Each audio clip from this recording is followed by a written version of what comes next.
I know it's gonna pick up my voice in a second, so we gotta take care of that. All right, so yesterday we were discussing, I know it's gonna pick up my this whole thing that it works now, like it records you. Is that how? yeah, it uses Zoom. So Zoom and then it goes to YouTube. And so for some reason it's recently started doing this. It never used to do that, but for whatever reason it does that now. Okay. So yesterday we were in the middle of discussing that how you write a letter in the mezuzah or a Sefer Torah or tefillin is going to determine whether the letter is kosher or not. And specifically, we were talking about if two letters are touching, sometimes the letters will be kosher and sometimes they'll be non-kosher. The first letter we assume was written properly. The second letter may have been written properly as long as it was a complete letter before the attachment occurred. So, and that will determine when you're repairing the letter, do you have to erase the entire letter, or do you just have to take a little stylus and scratch out the point of connection? Okay, because if the letter was not written properly, you can't just scratch it out because that's what's called chok tahut. It has to be written properly through writing and not through erasure. Okay, that's the principle. So the Gemara is now going to give an example. So we're on the bottom of Chav Gimel Amud Aleph, and it's like 7 lines from the bottom. Kagon, Artseinu Tif Artenu. If you wrote if you wrote the words Artseinu and Tif Artenu, those appear in the Chumash. And what we're looking at are the last two letters, Nun and Vav. Now, when you write a Nun and a Vav, so the Nun sticks out on the bottom, right? It sticks out on the bottom towards the left, towards the next letter. And then when you write the letter Vav, you start at the top and you make your way down. So where would the point of connection be between the Nun and the Vav? At the bottom, it'll be at the bottom, right? In other words, remember, a Nun, okay, juts out on the bottom towards the left, towards the next letter. When you're writing the letter Vav, you start at the top, make your way down, so the point of connection will be at the bottom of the letter Vav. You do the Vav, you don't do the thing on top first and then go down? Yeah, you do the thing on top first, and then you go down. Okay? But the point is that the letter Vav will have been written completely kosher by the time the connection takes place, because the point of connection is at the very bottom of the letter. So in those two cases, then the letters are kosher, even if they're touching, okay? Because the Vav was written properly before the connection took place. But Artsecha, if you write the word Artsecha, Tzricha, and Tifartecha, Tzricha. So these two words, Artsecha and Tifartecha, both end with a long chaf at the end. So that's going to be more problematic. Why? Because, okay, the first word, Artsecha, you write your letter Tzadi, okay? And then you write the letter Chaf. You start with the top, you write the horizontal roof of the letter Chaf Sofit, the final Chaf. And then as you're waking your way down, we know that the final Chaf has to go all the way down below the line. So it's going to hit on the bottom while it's going down before it's completed below the line. It'll hit the bottom of the tzadi or the bottom of the tuf, which is sticking out to the left. Okay, and so therefore, tzricha, the Gemara says, it's going to need more analysis as to whether it was written kosher or not. Was the principle then, as long as at one point the letter was kosher, that's the basic principle. That's the basic. Complete and kosher. It was complete and it was And complete and kosher before the attachment took place. Okay, so the footnote just points out, he says, Im regel hachaf sofit shehi arucha mishar ha'otiyot.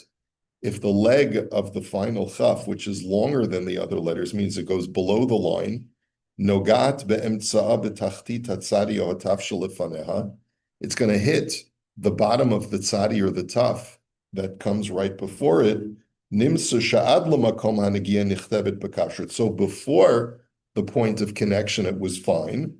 The kaven sha'ot kaf sofit keshera b'di'evet afilu im eina arucha mishar ha'otiyot. And here's the tzricha means we're not sure if it's kosher or not. We need more analysis.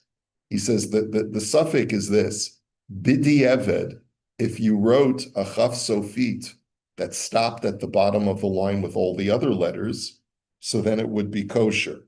Yesh lehistapek, ha'im nechshav et ragla ki'ilu hi mistayemet b'makom hadivuko koshera. So was it written complete before the attachment took place? O shema, kevin shalomaisa himshech et ragla gam la'achar makom hadivuk lo nigmara ketivasa ad shesiyem es kol haregel. Since you're extending the leg to below the line, maybe that's considered to be not written completely. Benimsa shelo nesasa bekashrus. And therefore it's not written in a kosher way. So that's specifically the question by the final chaf, since the leg is elongating below the line. So that's what the Gemara says, maybe kosher, maybe not kosher. Also, if the hafsafit is long to the bottom of the line, it looks like a resh, doesn't it? I mean, It does look like a resh, and that really would create a problem. That's why I'm not sure why you don't just say it's not kosher. To me, it would seem pretty obvious that it's not kosher, but apparently the Gemara here is suggesting that, well, as long as you can still recognize that it's a final chaf, then maybe it's okay. But anyway, the bottom line is you get the concept, right? Now, we're continuing, even though the next statement has nothing to do with what we were just talking about, it is cited by the same person who said the previous teaching. It's Rav Idi, in the name of Rabbi Shimon, in the name of Rabbi Yochanan. Lo yamod adam b'makom gavoa v'yitpalel. A person should not stand at a high place and daven, but rather you should stand at a low place, right? And because, why? Because you're supposed to position yourself in a humble way when you stand before God in prayer. And matam, what's the source for this? Amar Rabbi Abba Bereder of Papi, mimamakim kurasicha Hashem. Because the pasuk says, from the depths do I call out to you, Hashem. Now, even though the simple understanding of the pasuk is I'm calling out to you from the depths of desperation, but you take it literally also. From a low place, the word ma'amakim comes from the word amek, which means a valley. Amok. Amok or place of depth. Yeah. So it's all the same word. And so therefore you have to call out to God from a place of depth. So in our show upstairs, is it on an angle that goes down that we don't notice? There's a platform, isn't it? So it is interesting. We do have a platform that makes the Shliach Tzibur higher. So why don't we abide by this? In the Aguda Shul in Baltimore, they take this literally. And so therefore the place of the Shliach Tzibur is actually lower than everybody else. And there are certain shuls that are constructed to abide by this. Interesting. I asked somebody, I was once in the Kollel here learning, not across the street when they were there. And a builder could come in, and I was learning this halacha. And I asked them, they did renovations, why didn't they go down? Create an This is about 15 indentation. years ago. Yeah. It's not, we're not, I got one of those. Right. Not so, we don't have to. Yeah. It's But not just clear I had the Yeah, understanding. it seems pretty clear, yeah. So it is brought out in the postskim that there's an ideal over here that you should not position yourself in a high place. There's also an issue, I don't remember where it's brought down, but if you're in a place where you have to worry that you may fall off, you also can't daven because of because you won't be able to focus on your davening. Yeah, you won't be able to concentrate. But that's not what the Gemara here is saying. The Gemara is saying here is that you should daven in from a humble place. And the implication is we're not talking about the Shliach Tzibur, we're talking about every person. Right. You know, don't, if you have the option of going up to a high place or going to a low place, you're better off going to a low place. Could it be relative to what the Sefer Torah is and things like that? Because it's No, it doesn't say usually that. lower than that. It's a question of humility, of humbling yourself. Obviously, it's going to be in relation to other things, but it doesn't say in relation specifically to a Torah. Hmm. Now, the third statement of Rav Idi in the name of Reb Shimon in the name of Rabbi Yochanan is as follows: Lo yamod adam v'yispalel v'tzarech linakavav. A person may not daven, he should not start to daven if he has to go to the bathroom, if he has to defecate. Okay, but rather defecate and then daven. In other words, if you feel you got to go, that's not a time to start davening. And this is brought in halacha. It even impinges on your ability to daven with a minyan, meaning that if it's a question of davening with a minyan when you got to go versus waiting and not davening with the minyan, you're better off not davening with the minyan. Matam, and what's the basis of this? Because the pasuk in Amos says, Hikon likrat Elokecha Yisrael. Prepare to greet your God, O Israel. And this idea of prepare means prepare your body to make sure that it's clean and you don't feel this need to go to the bathroom. Now, in relation to this, that we have to get further clarity as what it means to have to go to the bathroom and how bad is the urge and so forth. So Amar Rabbi Alexandri, Shemor Raglecha Kasher Telech El Beis HaElokim. There's a pasuk in Koheles that says, guard your foot, literally, or watch your foot when you go walk to the house of the Lord. Now, we also know that foot or leg is a euphemism for urine. What is urine called in Hebrew? What is it? Mei raglayim. Why is urine called mei raglayim?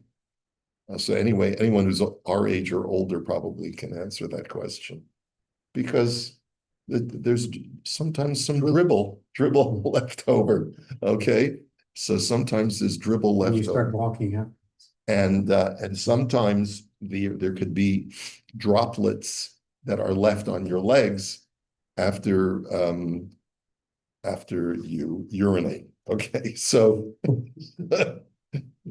no, okay, so that's the reason why it's called mei raglayim.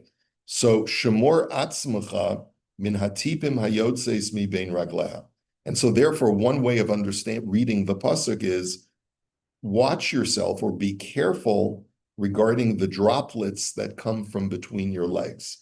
Meaning, if you have to urinate, don't start davening because you've got droplets that are urging you to get out, and that's not the time to start davening. So once you started the showing, that's right, but then you had the feeling. Then you get the feeling. Yes, sometimes the feeling is so urgent that it does warrant you interrupting. So this is all quantified in halacha. How badly do you have to go? So That's when you gotta go. So the Gemara now says, Hadad Tamar. So this idea that you have to be careful about urine is bidakim, aval bigasim im yachol lispol yispol. This only regards dakim, which is small things, meaning number one. But with number two, when you have to defecate, if you can hold it in, you should hold it in. Meaning that you are permitted to daven even though you have to defecate. Now, again, here too, we have to quantify this. What if I'm about to explode? Then I can't start davening. So this is all quantified more carefully. The Bavli actually is a little bit more careful in quantifying it, and the poskim in the halacha are even more careful. But the question is, why with urine are we more machmir? than with number You would think two. it would be the reverse. You would think it would be Yes. the reverse, right? Was- So it's not that we hold that urine is more of a dirtiness than fecal matter. But rather what it is that you can generally hold in number two better than you can hold in number one. Because number one is something that happens more frequently throughout the day. And so therefore, you have to really check yourself more carefully. Do I have to pish before davening? Then do I have to defecate when you're about to start davening? So that's what the Gemara really means, is that you really have to check yourself more carefully about number one than you have to do about number two. So if you take a look at footnote 22, he says, Yitzias gedolim mitzuya pachos me'asher yitzias me'raglayim. He says, the need for defecating is less urgent usually than the need for urinating. Maybe it's easier to clean yourself of it before davening because you can always. Just No, go- it's not that? no, it's not that. It's not that. It's that the urge to I defecate understand. is It's more hard. infrequent than the urge to urinate. Talking about timing, like, you're not doing it 5 times a day. Right. That's right. Unless you're sick, That's right. but the urge is just as strong. It can be. You can also control your urge to defecate better than you can your urge to urinate. Lefichach. And therefore, Depends. okay, it all depends. It all depends on the nature. Also Lefichach, how much fiber. in Yes, mitzrach exactly. leketanim, and therefore, if a person has to urinate, eino rishai lahatchil hitpalel ad sheyifne. You're not allowed to start davening until you actually relieve yourself. Shema lo yuchal lahamid atzmo, because you may not be able to hold it in. Aval kasher tzarech legedolim, but when you need to defecate, azai im mishaer ba'atzmo sheyuchal lahamid atzmo ad la'achar tefillah, so mutar lihitpalel. If you're able to hold it in until davening is over, so then you're allowed to daven. Yeah, I know my stomach feels full. I think, I have that full feeling that if I went to the bathroom now, I would something would come out, but that's not as great of an urge, let's say, than the need to urinate, and therefore you're allowed to daven. Now, Uve Bavli, the Bavli actually explains it further. Hitparesha shir shabo rishayli hitpalelhu im yachol lahamid atzmo ad kedei mahalach parsa. Can you hold it in for the amount of time that it takes to walk a parsa? A parsa is approximately 4 kilometers. So, well, what does it take to walk 4 kilometers? It's about 72 minutes. 72 minutes is what the poskim say the walk of a parsa is. So, and that's actually at a very leisurely gait. Okay, so if you can hold it in for 72 minutes, I know that if I went to the bathroom now, I'd be successful, but I can hold it in, right? Now with urinating, you can't hold it in for 72 minutes. When you gotta go, you gotta go. It would be very, very painful. You'd be hopping around and stuff. Okay, va'od amru bebraisa bevavli, she'im enu yochol lahamid atzmo va'avar v'hispalel tfilas toiv. If you're not able to hold it in and you daven nonetheless, your prayer is not a valid prayer. It's actually an abomination. B'tzarech lachzor ulehit palel, and you'd have to go back and daven. So you have to be careful about this halacha. There are times when if you daven when you have to go, you're yotze because you can hold it in for another 72 minutes. But if you can't, so then your prayer is an abomination, and you really should. That's why we have such nice bathrooms at the Bayit, because we want you to use them. We don't want you to pray. You got to go. Oh, it's interesting that this is all about whether or not you can, Shemor Ravlocha and all that stuff. Why don't they also say that you can't daven if you have to go because you're just going to share your kavana? Like you can't keep your mind on it. Yeah. So Yeah. that's in them. Yeah. I think there's a lot of truth in that, but I guess a person, especially maybe if they're overcome with with bodily issues, they may want to say, well, I'd rather pray to God to help alleviate my prostate problems or whatever he's going through. And the Gemara basically says you can't do that. The Gemara in the Bavli also tells the story, I think it was Rabbi Yehuda, who did not daven for 30 days. And the reason he didn't daven for 30 days is he had a really strong bout with some kind of intestinal bug.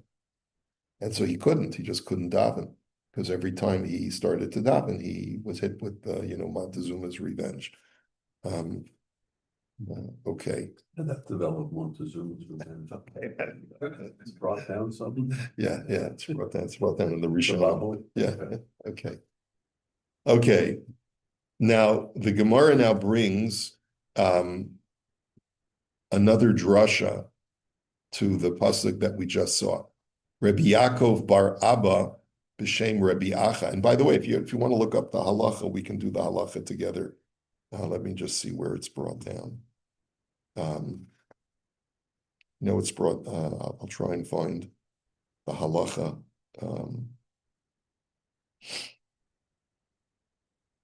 And by the way, in the Chilufei Gersos, he says that it's more of a toeva, brought down in the Bavli, that it's more of a toeva, more of an abomination to hold in fecal matter than it is to hold in urine. In other words, it's more of an abomination, more disgusting to pray when you have to do number 2 than if you have to do number 1. But at the same time, the Yerushalmi is still justified in its statement that it's easier to hold in number 2 than it is to hold number 1 quite often. And it's more infrequent. Rabbi Yaakov bar Abba b'shem Rabbi Acha shemor raglecha kasher telech el beis ha'elokim. So we go back to this pasuk in Koheles. Guard your leg when you walk to the house of the Lord. So another explanation of what it means to guard your leg. We talked about, being careful about urine. And another commentary is shemor atzmacha kishetehi nikra el beis ha'elokim. This is now like the spooky part. Be careful when you are summoned to the house of the Lord. When are you summoned to the house of the Lord? At the end of life, when after you die, you go immediately to the Beis Din Shel Mala, to the heavenly court. So prepare yourself. Shemor raglecha, prepare your legs on your way to the house of the Lord. We're all headed in that direction. At some point, we're going to transition to the next life. And the first thing that's going to happen is we're going to be summoned to the heavenly court. Make sure you're ready. Make sure you're prepared. Shetehe tohar v'naki, that you should be pure and clean. In other words, divest yourself of all contaminants and pollutions and do tshuva before your final day. And of course, no one knows when their final day is. So every day should be filled with this effort of preparing ourselves for the final ultimate passage. Spiritually as opposed to physically? I don't understand that. Yeah, it's spiritually, meaning remove all of the schmutz from your neshama. Cleanse. In Taharas, Yeah, you clean the insides. I know. Yeah, that's a question I asked Moish, how does that work? You clean the insides of a person. They do that. You push on, you want details, I can tell you later. Okay. Not for now. You clean totally. It's a huge mitzvah. It's a huge mitzvah because it involves, You do fingernails and toenails, and the person's supposed to be have their hair done.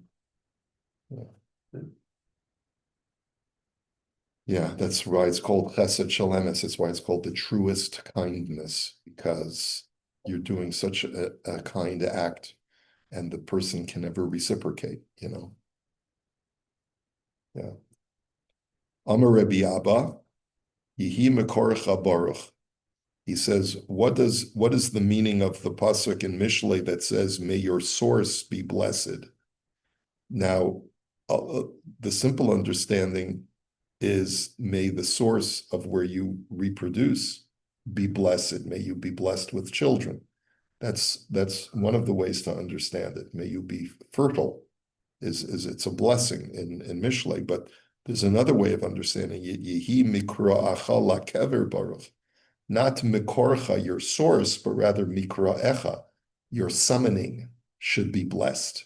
The day of your summons to the heavenly court at the end of your life should be blessed, meaning that you should be prepared, that it's a blessed experience because you were cleansed yourself of all sin by the time you're ready to meet your maker. Amar Rebbe Berechia, and Rebbe Berechia says, what's another pasuk from Koheles? Eis laledes ve'eis lamus. There's a pasuk in Koheles that says, the famous pasuk, a time, eis milchama ve'eis shalom, a time for war and a time for peace, a time for this, a time for that. For everything there is a season. Was there no of the bubbles? No, it's the birds. Come on, man. Sorry. You should have known that one. Yeah. Moran says- Yeah. I have to throw you out of the shir. Amar Rebbe Berechia, Eis laledes ve'eis lamus, a time to be born and a time to die. So don't we know that there's a time to be born and a time to die? Like, what is that pasuk telling us? Ashrei Adam shesha'as misaso kisha'as leidaso. Fortunate is the man whose day of death is like his day of birth. Ma sha'as leidaso naki, kach b'sha'as misaso yehi naki. That just like on the day you were born, you were pure and clean and just totally innocent, free from all sin. Halavai, that on the day of your death, you've done proper tshuva to cleanse yourself of all sin, and you return yourself to your maker as clean and as pure as you were on the day that you were born. So that's what it means, a time to be born and a time to die. Halabai, that the time to die will be the same as it was when it was time to be born, which is what a beautiful concept to strive for that kind of purity. Okay. See the connection between letters blocking and all these three things that we just did. The letters not being kosher and The blocking the letters, yes, like blocking your stuff. constipation. Okay. All right. Should we start the next Mishnah? We'll start briefly the next Mishnah. Rabbi, Yes, Shmuel. just backing up a little bit, we're talking about where the chazan. We don't want to talk about getting backed up. Yeah. Okay. Sometimes the chazan davens from the bima, and sometimes he davens at the stender. Okay. Do you know the reason why that is such? Well, I know in our shul, it's purely for acoustical reasons. We want to make sure that he projects properly. So a number of years ago, the Gaboim asked in the main shul, the acoustics are not great. So they asked if the Shliach Tzibur, at least for Musaf, when the room was fuller, if he could daven from the center instead of davening from the front. And we said, sure. Okay. We said, sure, he can do that. It's not a problem. Because that way more people could hear him. Right? The Chassam Sofer talked a little bit about the idea of where you should position the bima from where you read the Sefer Torah for Kriyas Torah. He noted that in his time, when the Reformation was underway, that Reformed temples would bring the bima all the way to the front, like to imitate the altar in a church. And so he was critical of that. He said, we shouldn't be imitating what happens in a church. We should keep the bima in the center of the shul. But that was purely for what he perceived to be imitated. But there's nothing wrong with having the Shliach Tzibur lead the davening from wherever his voice will carry the best. So that's So that's what halacha comes from the Chassam Sofer. About what about keeping the beam in the center? Like after Friday night by Borchler, they move from Mark, they move to the front, or we always do that. Yeah, Isn't so that something else? no, the minhag to move from the center to the front at Ma'ariv is because the the center of the place where you read the Torah from is considered to be a more informal place of leading the davening. So the minhag became that we move the guy to lead Ma'ariv from the front of the shul because that's the more fixed place for leading the davening. Okay, but and why is that? Because Kabbalah Shabbos doesn't really require a shliach tzibur. It's only Ma'ariv that requires a shliach tzibur. That's why a child can lead Kabbalah Shabbos. So to demarcate that, that was the original minhag. So that's also unrelated to the Chasam Sofer. Okay, we'll hold it today. We'll start with the Mishnah Mirz Hashem tomorrow. Take care, everybody.